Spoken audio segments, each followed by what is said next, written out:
রাসূলুল্লাহ সাল্লাল্লাহু আলাইহি ওয়াসাল্লাম কখন থেকে নবী? তিনি সৃষ্টির শুরু থেকে একে জান্নাত পর্যন্ত সবসময় নবী। শুধু তাড়াতাড়ি বলতেছি, চেয়ারম্যান সাহেব তাড়াহুড়ো করছেন। 40 বছর পূর্বের মোবারক জীবনী অনুসরণীয় কিনা? অবশ্যই অনুসরণীয়। আল্লাহ কখনো বলেন নাই, নবী সম্পর্কে বলছেন কুল ইন কুনতুম তুহিব্বুন আল্লাহ ফাত্তাবিউনি, আল্লাহকে মহব্বত করলে আমার অনুসরণ করবে। এই কথা বলে নাই যে 40 বছরের পরে। অতএব গোটা জীবনেই নবীকে অনুসরণ করতে হবে, ঠিক কিনা? নবী কোনোদিন দাঁড়াইয়া প্রস্রাব করেন নাই, কতক্ষণ? তার যৌবন বয়সেও তিনি দাঁড়াই প্রস্রাব করেন নাই। যৌবন বয়সে তিনি মূর্তি পূজা করেন নাই। যৌবন বয়সে তিনি হারাম খান নাই। কথা বোঝেন নাই? কাজে গোটা নবীর জীবনই অনুসরণীয়। সকলে বলেন আমিন। নবীজির পিতামাতা জান্নাতি না জাহান্নামী, এই প্রশ্নের উত্তর চলে গেছে। রাসূলুল্লাহ সাল্লাল্লাহু আলাইহি ওয়াসাল্লামকে সৃষ্টি না করলে আসমান জমিন কিছুই সৃষ্টি করা হতো না। কথাটি সত্য। অবশ্যই এটা অর্থের দিক থেকে কি সত্য, যদিও হাদিস সম্পর্কে কিছু প্রশ্ন আছে, কিন্তু অর্থগত দিক থেকে যত হাদিস এসছে সবগুলো মিলিয়ে অর্থ এটাই দাঁড়ায় যে আল্লাহ তাআলা সর্বপ্রথম আমার নবীর নূরকে সৃষ্টি করেছেন। এটা হযরত জাবের রাদিয়াল্লাহু তাআলা হাদিস, যেটা মুসান্নাফে আব্দুর রাজ্জাকের মধ্যে আসছে। নামাজের ক্ষেত্রে সামনের কাতারে নাবালক শিশু থাকলে কোনো সমস্যা হবে কিনা? শিশুদেরকে নামাজের শেষের কাতারে রাখা দরকার। কিন্তু বর্তমান সময়কালে যদি আপনি বাইতুল মোকাররমে আপনার শিশুটাকে যদি ওই শেষের কাতারে দেন, তাহলে ও তো 102 নম্বর কাতারে চলে যাবে। কতক্ষণ আপনি থাকবেন 2 নম্বর কাতারে, আর আপনার সন্তান থাকবে কি 102 নম্বর কাতারে, তাহলে সেই ছেলেটা কেঁদে উঠবে সে যদি হারায় যায়। এই জন্য নিয়ম হচ্ছে আপনার সাথে রেখে আপনার সন্তানকে নিয়ে কি পড়বেন? নামাজ পড়বেন। কথা কি বুঝতে পারছেন? সম্মানিত শুধু আর কিছু আছে?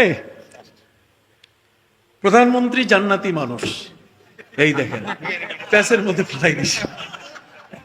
কথা বলেন। একটা ফার্সি ভাষা একটা কথা আছে, মানচে গুয়াম তাম্বুরায় মানচে মিসায়াত। আমি কি কইলাম আর আমার সারিন্দা কি কয়? কথা বল না। আমি কখনো বলি নাই যে প্রধানমন্ত্রী তিনি জান্নাতি। জান্নাতি এ শব্দ কখনো বলি নাই। আমি বলেছি জান্নাতি মানুষ, এই কারণে যে তিনি 564টা মসজিদ করেছেন, 82,000 এই মক্তব শিক্ষকদেরকে 5,000 টাকা করে বেতন দিচ্ছেন। কথা বুঝতে পারছেন? এটা ছিল একটি প্রশংসামূলক কথা। ঢাকা আলিয়ার মধ্যে একজন মুহাদ্দিস ছিলেন, যিনি পীর আমিমুল ইহসান মুজাদ্দিদি বরকতি। তিনি কোনো ছাত্রের উপরে রাগ যখন হতেন, তখন তিনি তাকে বলতেন, এই জান্নাতি, এই জান্নাতি। তো ছাত্র জিজ্ঞাসা করছি, হুজুর আপনি রাগ করলেন, ওরে জান্নাতি কইলেন কা? আমি কি তার জাহান্নামী বলবো? আমি জান্নাতি বলছি, এটা একটা দোয়া। এটা একটা কি? ওই মূর্খের দল। আমি বললাম যে ইমাম সাহেবরা বেতন পায় না। কতক্ষণ না? সবচেয়ে বেশি অবহেলিত কারা? ইমামরা।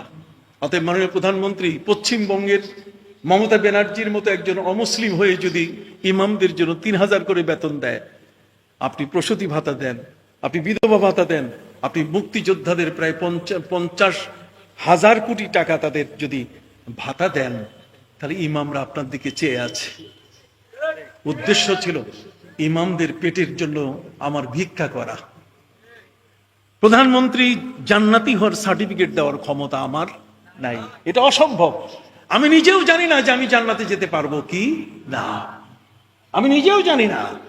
কিন্তু ওই গর্ধবগুলো তারা এই অংশ একটা কেটে এটা কাটিং এবং পেস্টিং করেছে। তার মানে আমি যা বলেছি আগের পরের কোনো কথা যোগ করে নাই। যদি পুরোটা শুনতো তাহলে কোনো ব্যক্তি, এদেশে তো অনেক অসংখ্য আলিম ওলামা, কই কেউ তো কওমি অঙ্গন থেকে একজন আমার বিরুদ্ধে কথা বলে নাই, শুধু 2-1 জন এগুলো আগের থেকে বাঁচাল, আগের থেকে এই সমস্ত কথা বলতে অভ্যাস, যা ইচ্ছা মুখে আসে সাথে সাথে বলে দেয়, কোনো জিনিস তদন্ত করে না।